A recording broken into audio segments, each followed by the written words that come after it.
अरविंद केजरीवाल जी की रिहाई बेल के संबंध में जो आज फैसला दिया है वो कई मायने में महत्वपूर्ण है।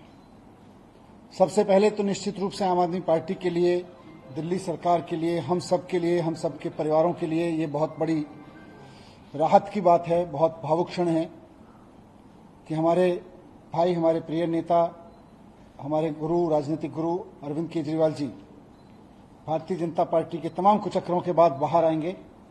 उनकी तमाम साजिशें रखी की रखी रह जाएंगी भारतीय जनता पार्टी वालों की। लेकिन साथ साथ बात सिर्फ केजरीवाल जी की जमानत की नहीं है। आज माननीय सुप्रीम कोर्ट ने भारतीय जनता पार्टी को भी एक बहुत बड़ा संदेश दिया है कि तुम्हें अपनी तानाशाही बंद करनी पड़ेगी। आज माननीय सुप्रीम कोर्ट का आदेश भारतीय जनता पार्टी के मुंह पे एक कड़ा तमाचा है कि आप एजेंसियों का दुरुपयोग कर रहे हो। आपने एजेंसियों को अपना केज पैरट बना के रखा हुआ है। ऑनरेबल सुप्रीम कोर्ट ने बहुत साफ शब्दों में कहा कि सीबीआई केज पैरट की तरह से काम कर रही है। माननीय सुप्रीम कोर्ट का यह फैसला सिर्फ पार्टी, सरकार या व्यक्ति के लिए, हमारे लिए महत्वपूर्ण नहीं है। केवल देश के आम आदमी को ऑनरेबल सुप्रीम कोर्ट का साफ संदेश है, साफ भरोसा है कि आप चिंता मत करो। अगर कोई तानाशाही चलाएगा, अगर कोई एजेंसियों का दुरुपयोग करेगा तो देश का संविधान उसकी रक्षा के लिए है। संदेश साफ है ऑनरेबल सुप्रीम कोर्ट का कि तानाशाही के खिलाफ देश का संविधान हर आम आदमी के लिए रक्षा के लिए है। और भारत में अगर किसी की चलेगी, ना तानाशाही की चलेगी, ना सीबीआई की चलेगी, ना ईडी की चलेगी, ना इनके तानाशाही कानूनों की चलेगी। भारत में अगर किसी की चलेगी तो देश के संविधान की चलेगी। यह ऑनरेबल सुप्रीम कोर्ट के फैसले से साफ संदेश है।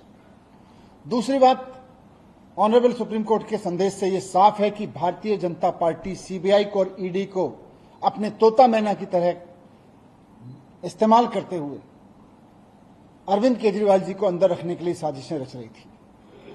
खुद ऑनरेबल सुप्रीम कोर्ट में यह कहा गया आज कि जिस तरह से सीबीआई ने सीएम साहब को अरेस्ट किया, उससे यह साफ हो जाता है कि सीबीआई जानबूझकर केजरीवाल जी को अंदर रखने की मंशा के तहत उनको गिरफ्तार कर रही थी। यह बात आज के ऑनरेबल सुप्रीम कोर्ट के फैसले में साफ हो रही है। केजरीवाल जी को जेल में रखने की मंशा के तहत सीबीआई केजरीवाल जी को अरेस्ट करती है। और यह मंशा किसकी है? केजरीवाल जी ने कुछ गलत तो किया नहीं। मंशा है भारतीय जनता पार्टी की।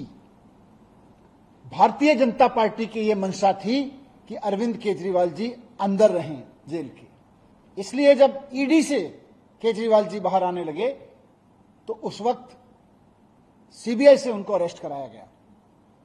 बहुत सोची समझी साजिश के तहत सीबीआई ने किसी करप्शन में अरेस्ट नहीं किया, बीजेपी की मंशा से अरेस्ट किया है केजरीवाल जी को। यह बात हम कह रहे थे, आज ऑनरेबल सुप्रीम कोर्ट ने इस पे इसको सही ठहराया है कि सीबीआई ने बीजेपी की मंशा को पूरा करने के लिए केजरीवाल जी को उस वक्त अरेस्ट किया जब वो ईडी के केस से बाहर आने वाले थे। तो भारतीय जनता पार्टी को इस पर थोड़ा सा आत्मावलोकन करना चाहिए, शर्म महसूस करनी चाहिए इस बात के लिए कि इतना खुलेआम वो सीबीआई का दुरुपयोग कर रही थी। आज सुप्रीम कोर्ट में एक्सपोज हो गई है बुरी तरह से भारतीय जनता पार्टी।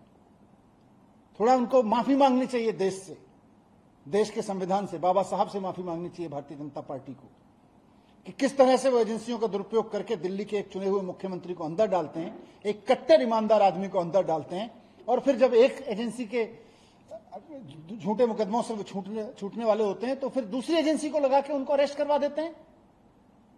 यह बात आज एक्सपोज हो गई केजरीवाल जी के संबंध में, मुकदमे के जो बेल के संबंध में उन्होंने दिया।